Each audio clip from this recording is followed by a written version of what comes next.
그때 스데반의 일로 일어난 환란으로 말미암아 흩어진 자들이 베니게와 구브로와 안디옥까지 이르러 유대인에게만 말씀을 전하는데, 그 중에 구브로와 구레네 몇 사람이 안디옥에 이르러 헬라인에게도 말하여 주 예수를 전파하니, 주의 손이 그들과 함께 하심에 수많은 사람들이 믿고 주께 돌아오더라. 예루살렘 교회가 이 사람들의 소문을 듣고 바나바를 안디옥까지 보내니, 그가 이르러 하나님의 은혜를 보고 기뻐하며 모든 사람에게 굳건한 마음으로 주와 함께 머물러 있으라 권하니, 바나바는 착한 사람이요 성령과 믿음이 충만한 사람이라. 이에 큰 무리가 주께 더하여지더라. 바나바가 사울을 찾으러 다소에 가서 만남에 안디옥에 데리고 와서 둘이 교회에 1년간 모여 있어 큰 무리를 가르쳤고, 제자들이 안디옥에서 비로소 그리스도인이라 일컬음을 받게 되었더라. 그때 선지자들이 예루살렘에서 안디옥에 이르니, 그 중에 아가보라 하는 한 사람이 일어나 성령으로 말하되 천하에 큰 흉년이 들리라 하더니, 글라우디오 때에 그렇게 되니라. 제자들이 각각 그 힘대로 유대에 사는 형제들에게 부조를 보내기로 작정하고, 이를 실행하여 바나바와 사울의 손으로 장로들에게 보내니라. 아멘. 지난 봄에, 늦봄이 되겠죠. 거의 여름 가까울 때 교회 위쪽 주차장 옆에 흙땅이죠. 그곳에 데이지꽃 씨를 심었습니다. 데이지꽃 씨를 뿌렸는데요, 제가 씨를 뿌리고 난 다음에 매일같이 올라가서 언제 꽃이 피나 쳐다보았는데 결국 꽃이 안 폈습니다. 마음 같아서는 거기 전체 밭에 뿌렸는데 거기서 하얀색 데이지꽃이 피어올라서 우리 교인들에게 원하시는 분들 다 한 삽씩 떠가시라고 하고 싶었는데 꽃이 하나도 피지 않았습니다. 그리고 잡초만 무성했습니다. 얼마나 속이 상했는지 모릅니다. 그래서 이제 그런 소망과 희망을 버리고, 올해는 저기에다가 약이나 쭉 쳐버리고 난 다음에 비가 오기 전에, 비 오는 날이 한 3일 정도 된다라고 일기예보가 뜨기 전에 한번 그 땅을 가른 다음에 거기다가 새롭게 다른 꽃씨를 뿌려보자라고 생각을 했는데요, 올 봄에는 그리고 지금까지 이렇게 비가 안 와요. 그래서 올해도 틀렸다라고 생각을 했는데 지난주에 깜짝 놀랐습니다. 작년에 안 피었던 데이지꽃이 피기 시작했던 겁니다.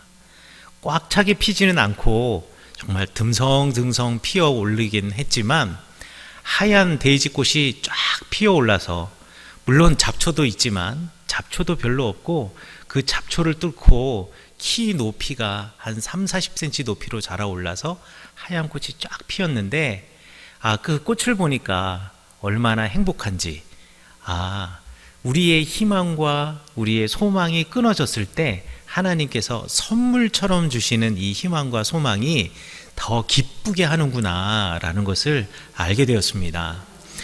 여러분들 혹시나 데이지꽃 가져가기 원하시는 분들은 아무 때나 파가십시오. 그런데 뒤에 분들 생각해서 다 파가지는 마시고요, 그렇게 많지도 않으니까 파가지고 가셔도 됩니다. 그게 제 꿈입니다. 그리고 비가 이제 또 오게 되면 올해 뿌리려고 꽃이 또 준비해 놓고 있습니다. 제가 그것도 피게 되면 여러분들 마음껏 가져가시게 하려고 합니다. 여러분들 세상을 바라보면은요, 참 사람 소망과 희망이 없어 보일 때가 많습니다. 사람들이 희망과 소망을 이야기하는 이유가 뭡니까? 현재의 상황이 희망과 소망을 찾을 수 없는 시대이기 때문에 그렇습니다. 여러분, 제가 태어나서 종이신문이라는 것을 본 이래로 지금까지 단 한 번도 신문에서 우리나라 경제 사정이 나아지고 우리나라가 지금 점점 살기 좋은 나라가 되어가고 있다라는 기사를 거의 본 적이 없었습니다. 그리고 일자리가 늘어나고 청년들의 취업이 늘어나고 사람들이 저마다 행복하게 살아가고 있다라는 기사를 한 번도 읽어본 적이 없었습니다. 여러분들, 세대 간의 갈등도 대단합니다. 저는 X세대였는데요, X세대를 바라보면서 부모님들이 얼마나 걱정했는지 모릅니다. 그리고 제 다음 세대를 Y세대라고 부르는데요. 이 Y세대도 참 걱정입니다. 이 Y세대는 도대체 어떻게 할지 모르는 세대예요. 저는 X세대인데요. X세대인 제가 보기에도 Y세대는 정답이 없습니다. 그리고 Y세대 다음이 Z세대라고, 지금 Z세대들입니다. Z세대를 보면 손을 놨습니다. 아, 우리나라 이러다가 망하는 게 아닌가라고 생각합니다. 그래서 이 Y세대와 Z세대를 묶어서 MZ세대라고 이야기를 하는데요. MZ세대는 이건 도무지 이해할 수 없는 세대죠. 그래서 제가 어디 가서 설교할 때도 제일 힘들고 무서운 설교가 중고등부 설교입니다. 그래서 중고등부 수련회나 중고등부 예배에 설교 부탁을 하면은요, 정중하게 거절합니다. 정중하게 거절하는 이유는요, 이건 뭐 얘기를 해도 반응도 없고, 지금 저 사람들이 무슨 생각을 하고 있는지도 모르겠고, 당장 우리 집 애들도 어떻게 할지 모르겠는데 내가 다른 집 애들한테 가가지고 얘기를 한다라는 게 쉬운 일은 절대로 아니죠. 역사 이래로 나이 든 세대는 늘 젊은 세대가 은혜를 모른다 그러고 물정을 모른다 그러고요. 젊은 세대들은 항상, 저도 그랬지만 어른들을 바라보면서 어른들은 시대에 뒤떨어졌다라고 생각하고, 사회에 문제가 있으면 이 모든 것이 이전 기성세대의 문제다라고 이야기를 합니다. 여러분, 희망을 이야기하기 어렵고 소망을 말하기 어려운 세상과 이 시대에 과연 우리는 어디에 소망을 두어야 하겠습니까?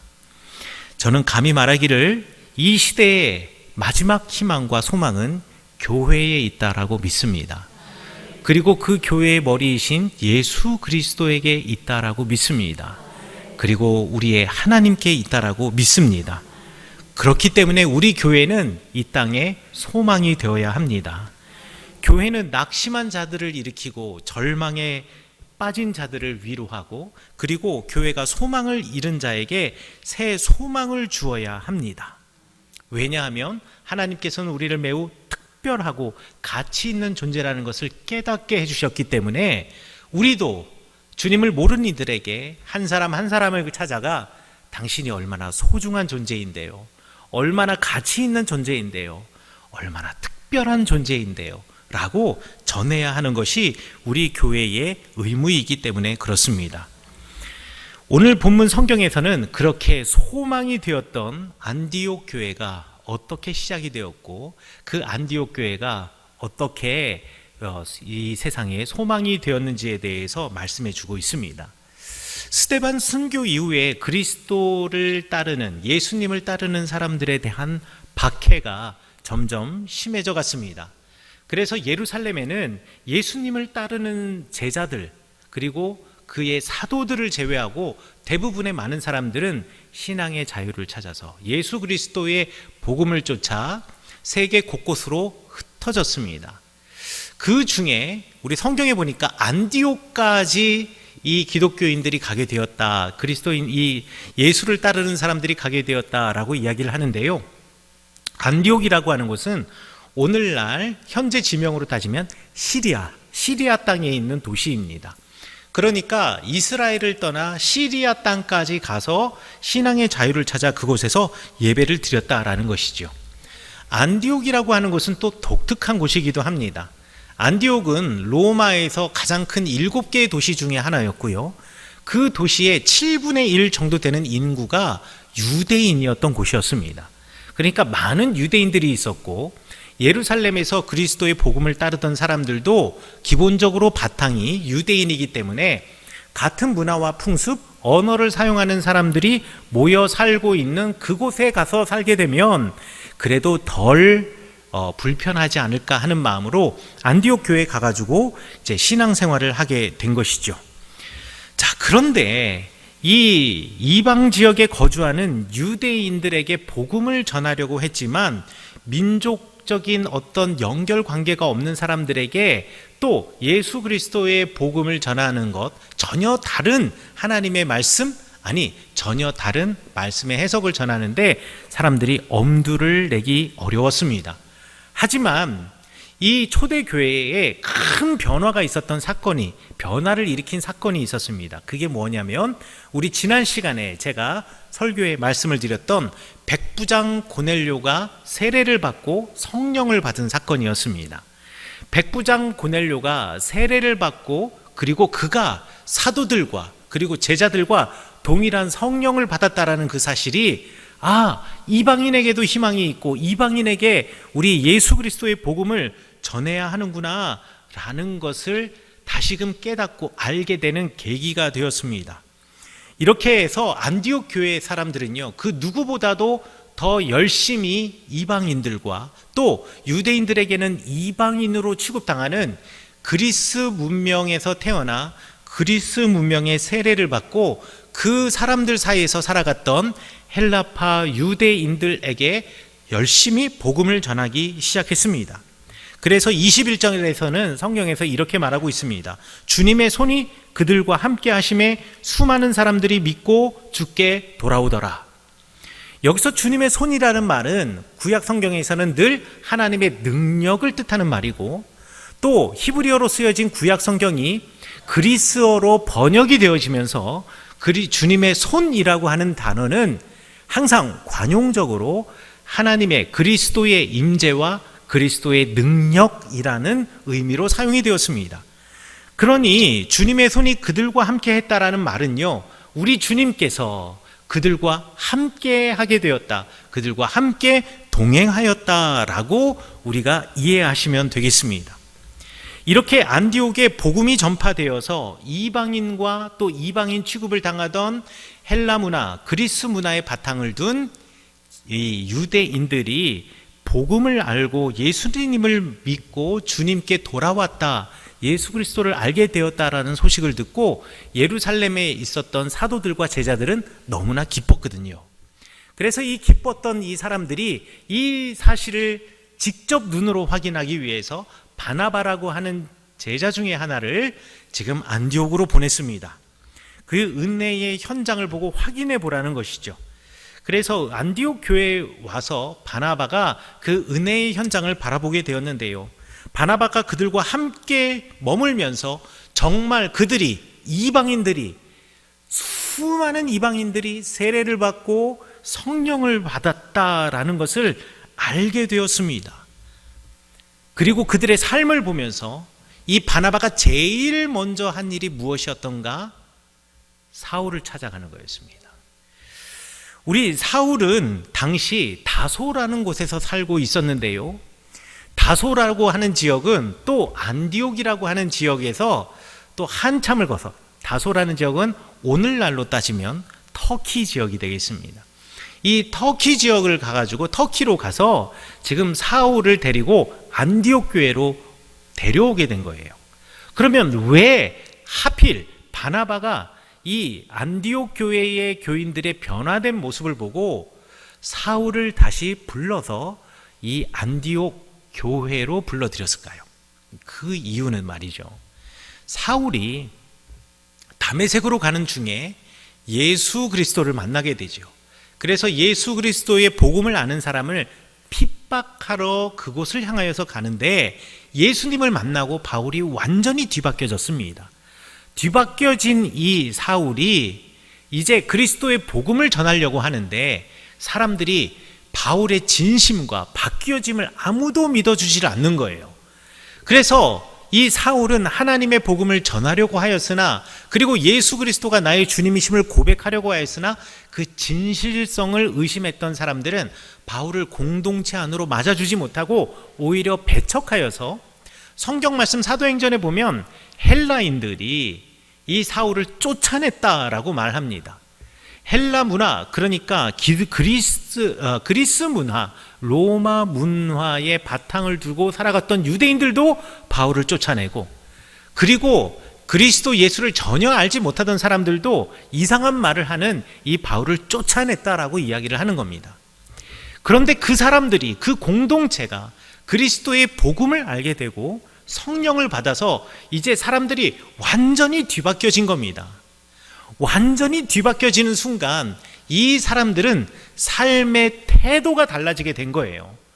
여러분들 예수님을 알기 전과 알고 난 후, 이 전과 후가 똑같은 사람이라면 우리가 아직 성령 받지 못한 사람이라고 말할 수 있습니다.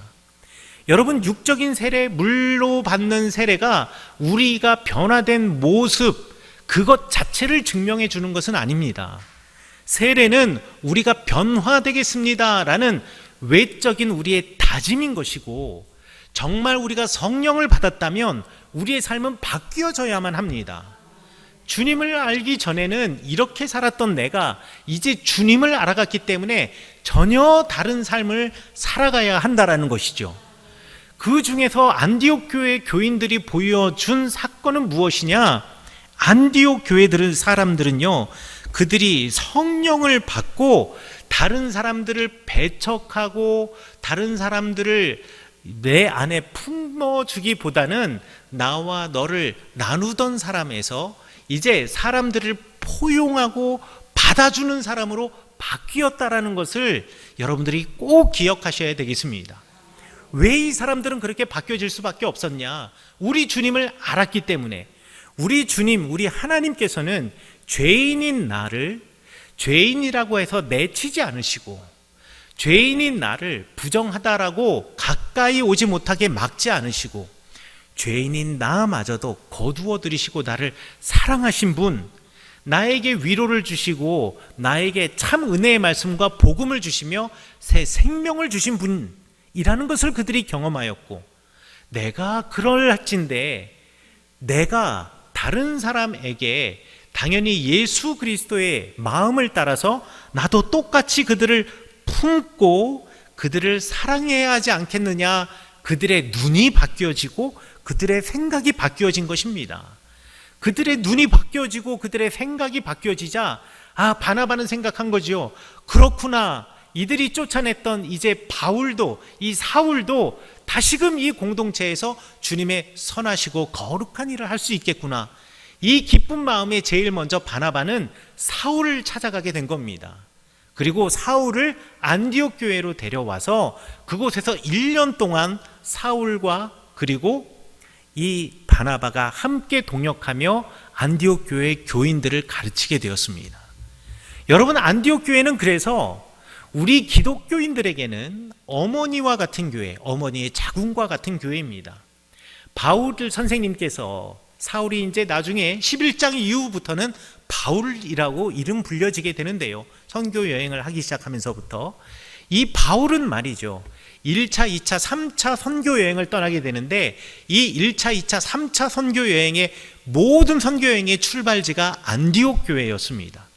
안디옥 교회는 바울과 그리고 이 바나바의 가르침을 따라서 하나님 마음을 가지고 온 세상을 품어 안으려고 하는 거룩한 마음을 가지고 있었기 때문에 이것이 가능하였고, 우리가 성령을 받고 우리가 하나님의 사람으로 거듭난다면 우리는 우리의 눈이 바뀌어져서 우리의 만나는 모든 사람을 전부 다 사랑해야 할 사람, 그리고 모두 다 받아들이고 품어주고 안아주는 사람으로 우리의 시각과 우리의 삶이 바뀌어져야 한다라는 것입니다.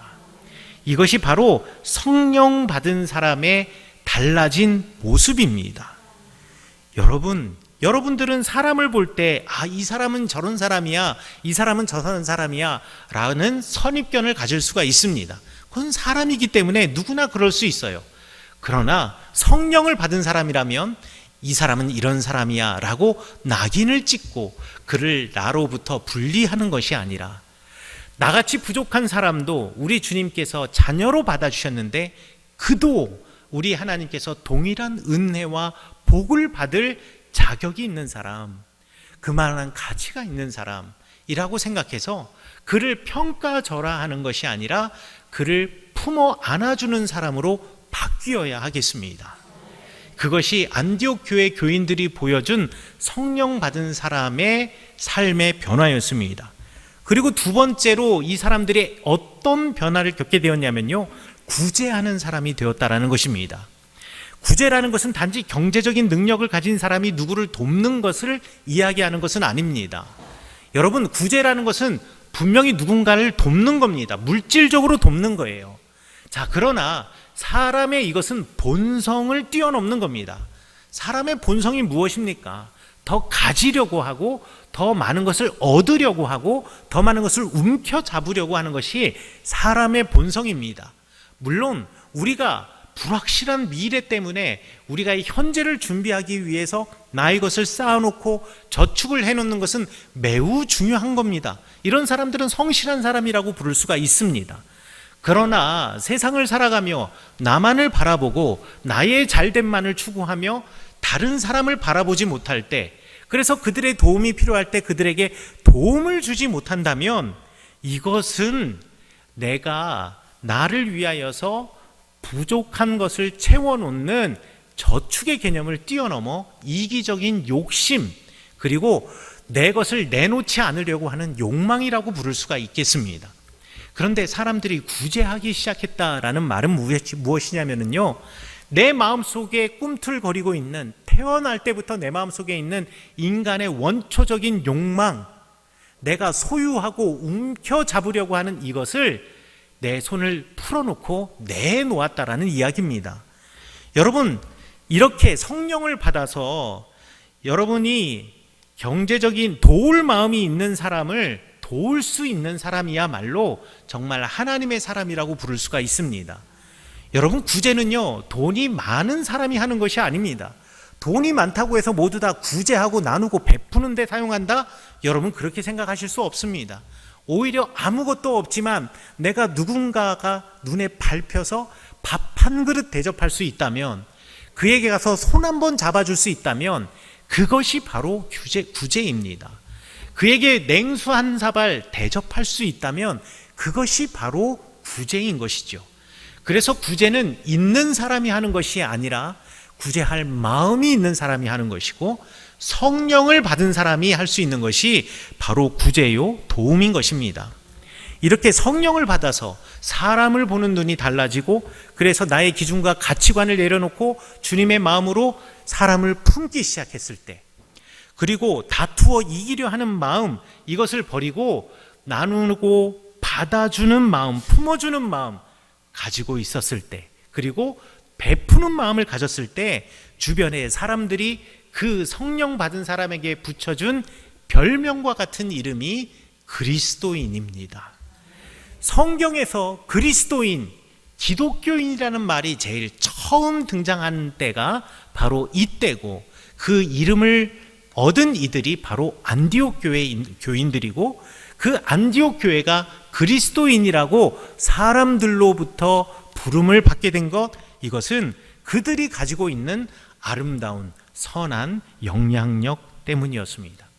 그리고 나서 안디옥 교회는 부흥하였고, 그 부흥한 안디옥 교회가 바울의 선교 여행을 후원하였고, 바울의 선교 여행이 1, 2, 3차에 걸쳐서 온 세계에 전해지며, 현재 여러분들이 지금 이곳에서 그리스도의 복음을 들으시며 세상을 사랑하고 하나님을 사랑하는 사람으로 지금 성은교회 이 자리에 앉아 계시는 것입니다.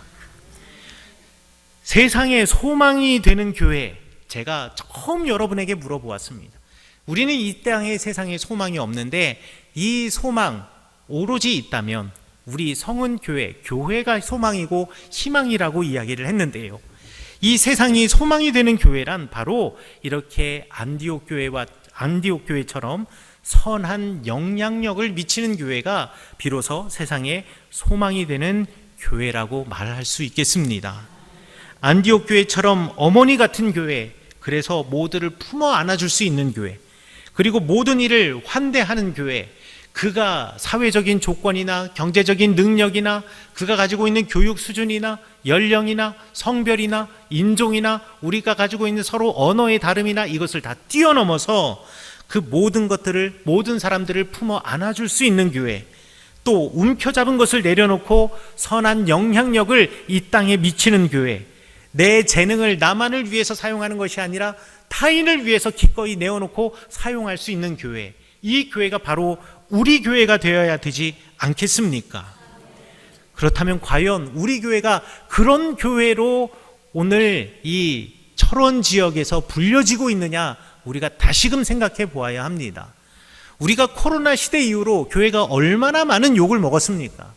세상에 사람들이 지켜야 될 도덕적인 기준조차도 지키지 못한 채 큰 대형 교회나 내지는 극단적인 신앙을 가지고 있는 사람들이 사람들의 도덕과 정서에 반하여서 마음대로 생활하며 오히려 그리스도 예수의 영광을 가리는 일을 얼마나 많이 하였겠습니까?